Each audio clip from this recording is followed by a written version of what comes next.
നിർണായക ബി.ജെ.പി. സംസ്ഥാന നേതൃയോഗങ്ങൾ മറ്റന്നാൾ ചേരും. ജനറൽ സെക്രട്ടറിമാരും പ്രഭാരി ചുമതലയുള്ള വൈസ് പ്രസിഡന്റുമാരും പങ്കെടുക്കും. മിഷൻ 29 ആണ് അജണ്ട എന്നാണ് ഔദ്യോഗിക വിശദീകരണം. തെരഞ്ഞെടുപ്പ് ഫണ്ട് തട്ടിപ്പ് വിവാദവും ചർച്ചയ്ക്ക് വന്നേക്കും. വിവരങ്ങളുമായി ദേവൻ MP ആണ് ചേരുന്നത്. ദേവൻ, എന്തായാലും ഒരുപാട് കാര്യങ്ങൾ ചർച്ച ചെയ്യാൻ ഉണ്ടാകും എന്നുള്ള കാര്യം ഉറപ്പാണ്. അപ്പോൾ എന്തെല്ലാമാണ് യോഗത്തിൽ ചർച്ചയാകുന്നത്?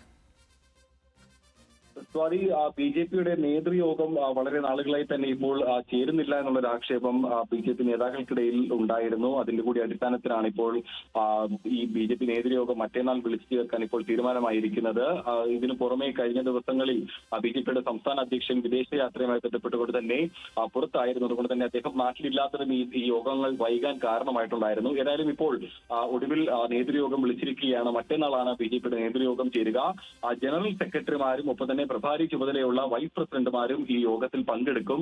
മിഷൻ 2029 ആണ് അജണ്ട എന്നാണ് ബി.ജെ.പി ഇതിന് ഔദ്യോഗികമായി നൽകുന്ന ഒരു വിശദീകരണം. 2029 തെരഞ്ഞെടുപ്പുമായി ബന്ധപ്പെട്ടുകൊണ്ടുള്ള മുന്നൊരുക്കങ്ങളുടെ പ്രാരംഭഘട്ട ചർച്ചകൾ അതാണ് ഈ ഒരു യോഗത്തിൽ പ്രധാനമായും ചർച്ച ചെയ്യുക എന്നാണ് ഔദ്യോഗികമായി നൽകുന്ന വിശദീകരണം. പക്ഷേ ബി.ജെ.പിക്ക് ഈ കഴിഞ്ഞ കുറച്ച് ദിവസങ്ങളായി തന്നെ വലിയ രീതിയിൽ തലവേദനയായിട്ടുള്ള ഫണ്ട് വിവാദം സ്വാഭാവികമായും ചർച്ചയ്ക്ക് വന്നേക്കാം എന്നുള്ള സൂചനയാണ് വരുന്നത്. പ്രധാനമായും ഈ നിയമസഭാ തെരഞ്ഞെടുപ്പുമായി ബന്ധപ്പെട്ടുകൊണ്ട് തന്നെ കേരളത്തിലേക്ക് കേന്ദ്രം നൽകിയ പണം പല രീതിയിൽ തട്ടിപ്പിനായി വിനിയോഗിച്ചെന്നുള്ള വാർത്തകൾ തുടർച്ചയായി വന്നിട്ടുണ്ടായിരുന്നു. അതിൽ നമ്മൾ തന്നെ പുറത്തുവിട്ട കൊടിതോരണങ്ങൾ വാങ്ങിയ തട്ടിപ്പ് കേസ് അടക്കം വലിയ രീതിയിൽ ചർച്ച ചെയ്താണ് ഈ വ്യാജ ബില്ലുണ്ടാക്കിക്കൊണ്ട് ബി.ജെ.പിയുടെ പാർട്ടി പതാക അതിന് വ്യാജ ബില്ലുണ്ടാക്കിക്കൊണ്ട് 60-ലധികം ലക്ഷം രൂപ തട്ടിയെടുത്തതായി തിരുവനന്തപുരത്ത് നിന്ന് തന്നെ ഈ തെളിവ് സഹിതം വാർത്തകൾ പുറത്തു വന്നിട്ടുണ്ടായിരുന്നു. ഒപ്പം തന്നെ ഈ തെരഞ്ഞെടുപ്പ് സാമഗ്രികൾ വാങ്ങിയതിൽ കമ്മീഷൻ കൈപ്പറ്റിയതായിട്ടുള്ള ഒരു ആരോപണം വരികയും അതിൽ ആഭ്യന്തര വകുപ്പിനടക്കം അതിൽ ചില പരാതികൾ ലഭിച്ചെന്ന് പറയുന്നുണ്ടായിരുന്നു.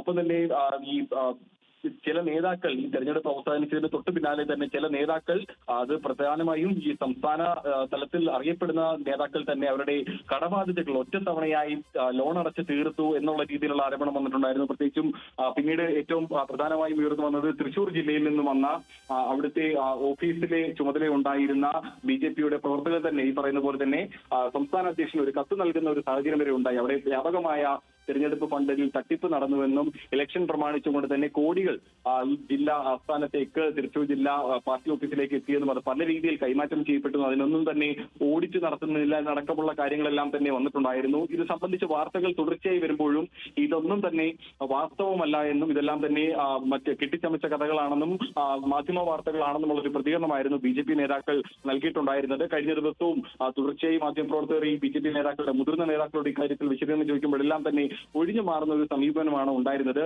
സംസ്ഥാന അധ്യക്ഷൻ രാജീവ് ചന്ദ്രശേഖറും ഇവയെല്ലാം തന്നെ കെട്ടിച്ചമച്ച കഥകളാണ് പറയുന്നത്. ഏതായാലും ഈ നേതൃയോഗത്തിൽ ഈ വിഷയം ചർച്ചയാകും.